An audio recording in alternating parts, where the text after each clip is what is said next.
Hello tout le monde, bienvenue dans cette nouvelle vidéo. J'ai vu que vous avez beaucoup aimé ma dernière vidéo où je réagis en live aux mèmes les plus drôles sur les écoles de commerce. Donc là, je vais réitérer avec les tweets les plus drôles que j'ai trouvés sur internet et encore une fois, je les découvre en même temps que vous. Parce que c'est vrai que les étudiants en école de commerce en font rapidement toute leur personnalité. Vous voyez ce que je veux dire? C'est comme les étudiants en droit sur leur bio Twitter, Insta, il y a une petite balance, il y a écrit L1 de droit à Assas. Et les étudiants en école de commerce, c'est pareil, mais en plus de ça, il y a les week-ends d'inté à 500 balles, il y a les soirées BDE, il y a le fait de poser des bouteilles à 1000 balles tous les soirs en boîte. Enfin bref, c'est une catastrophe, on adore ça et je suis sûre qu'on va trouver plein de tweets hyper drôles. Mais avant ça, si c'est la première fois que vous me voyez, écoutez, bienvenue, c'est exactement le genre de contenu que je fais. Donc si ça vous intéresse, n'hésitez pas à vous abonner, à liker, à partager et on se lance de suite avec le premier tweet. Alors, MDR, s'il n'y a plus de soirée, les gens du B2, ils vont faire quoi? Ils vont enfin aller en cours comme tout le monde? De ouf! Putain, quand j'étais au BDE, tu sais, je m'excusais en mode oui, excusez-moi, rendez-vous avec l'administration, je suis désolée, je reviens dans 30 minutes. Et les profs, ils étaient là, ouais, bien sûr, vas-y. Et je vous jure, quand on est au BDE, on se sent un peu. Parce que c'est vrai que le BDE, le sens propre du BDE, c'est que tu fais le lien entre les étudiants et l'administration. Donc, ce qui est normal que tu puisses t'excuser de cours. Et je me souviens aussi pendant les rallyes, donc ça c'est la période où tu es encore une liste, donc tu prétends à être au B2, donc tu te bats contre une autre liste. Et donc il y a une semaine entière de rallye, donc ça va être des gages pendant une semaine. Et donc là, mais je me parais de cours H24, c'est limite j'allais même pas en cours en fait. Archi vrai. Les classeurs pour ne pas tricher pendant une interro version école de commerce. Ok, dans ma vidéo que j'ai faite sur les mèmes les plus drôles d'école de commerce, on disait que tout le monde avait un Mac en école de commerce et c'est archi vrai. Tout le monde a un Mac et si t'as un Windows, on te regarde en mode. Euh, Excuse-moi, ton père il est pas PDG de Total France. Genre, c'est inévitable. Le MacBook, les AirPods, l'iPad, la totale. Ensuite, opening the door of une école de commerce. White blanc. Faut pas le dire, faut pas le dire. C'est archi vrai.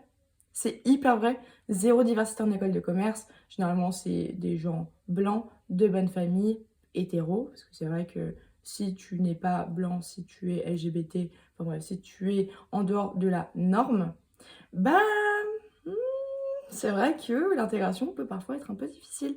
Après, évidemment, là, je fais une énorme généralité, mais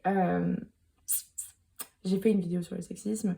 Je me suis pas prononcée sur le racisme, étant donné que j'en ai pas personnellement vécu, mais j'ai déjà entendu des histoires et même des gens, tout simplement, dans mon entourage qui étaient ouvertement racistes. Euh, donc voilà, c'est vrai que c'est pas une surprise, les écoles de commerce ne sont pas très diversifiées. J'ai l'école, pas encore l'alternance. KO, l'alternance c'est dur à trouver, force à toi. Ils ont un réseau tranquille. Quelle école? Rocket School. Rocket School.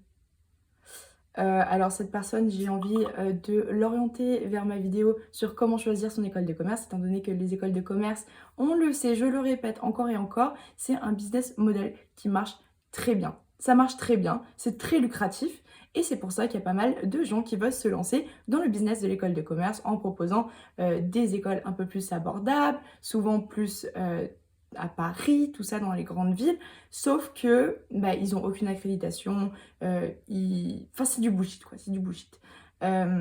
Donc, miskin cette personne. Franchement avec le BDE on fait de ces soirées, je comprends pas pourquoi tu viens jamais.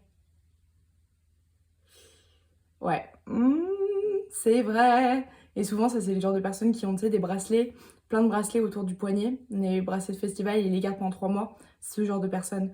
Ouais. Après, les soirées BD, elles sont vraiment ouf. Mais c'est vrai que, voilà, il y a une proportion de la population qui sont ce genre de personnes-là, bandana, petites lunettes, petits bracelets, et qui se douchent pas pendant 4 jours. Ce genre de personnes et qui arrivent en cours, qui puent l'alcool. Euh, Est-ce que je suis en train de me décrire? Je sais pas. Peut-être que je parle de moi au final. Tous les étudiants de merde qui m'envoient des mails pour que je fasse une vidéo pour leur BDE, allez bien vous faire enculer, je suis pas votre pote. Ouh.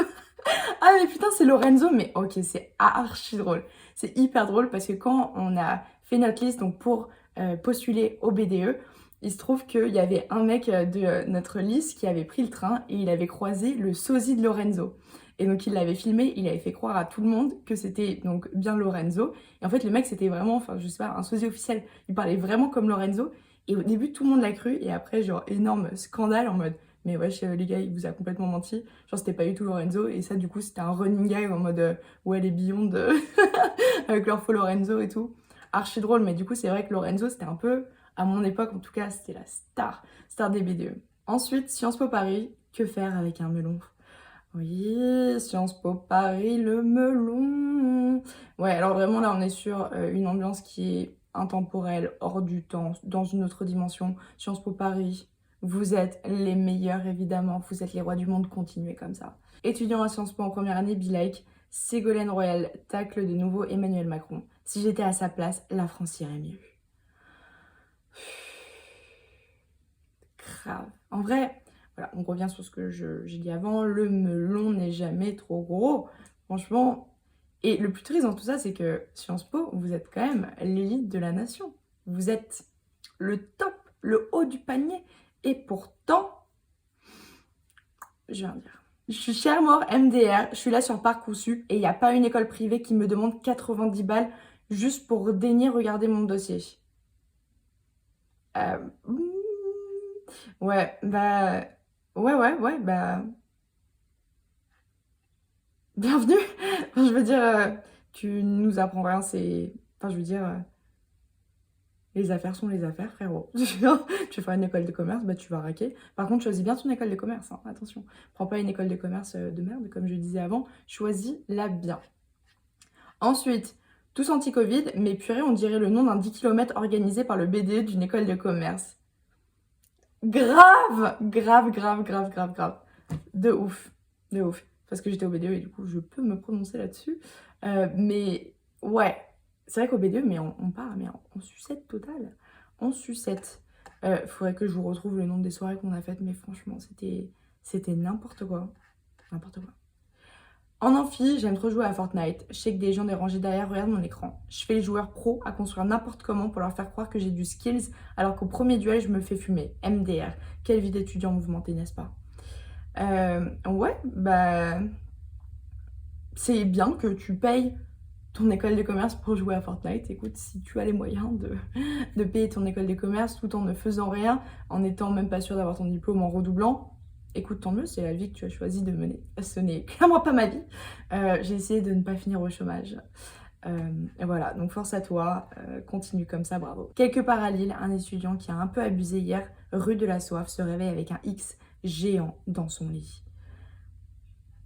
Ouais, alors, la rue de la Soif, donc c'est rue Masséna à Lille, et donc c'est là où il y a tous les bars, toutes les boîtes, et c'est trop bien, et c'était, enfin franchement Lille c'est ma ville de cœur, je suis tombée amoureuse, j'y ai passé 3 ans, c'était incroyable, méga expérience, enfin les gens sont hyper chaleureux, c'est ouf vraiment, alors que je viens de Paris, hein, attention, moi avant de partir à Lille c'est vraiment, ouais, Lille, les ch'tis quoi, franchement je me faisais trop, mais une énorme fixette sur Lille, et en fait ouais c'est exactement ce genre de soirée.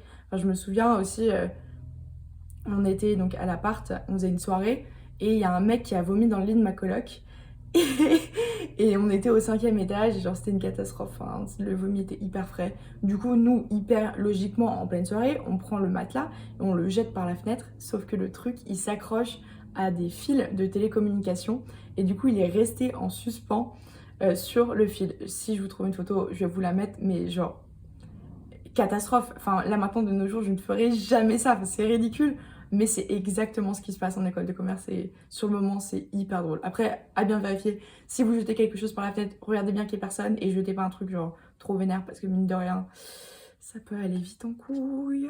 Donc voilà, donc on a fait le tour, j'espère que vous avez kiffé cette vidéo. Si vous en voulez d'autres ou si vous avez d'autres mails à me partager, bah n'hésitez pas, j'aime trop faire ça et on se dit bah à la prochaine fois, bye.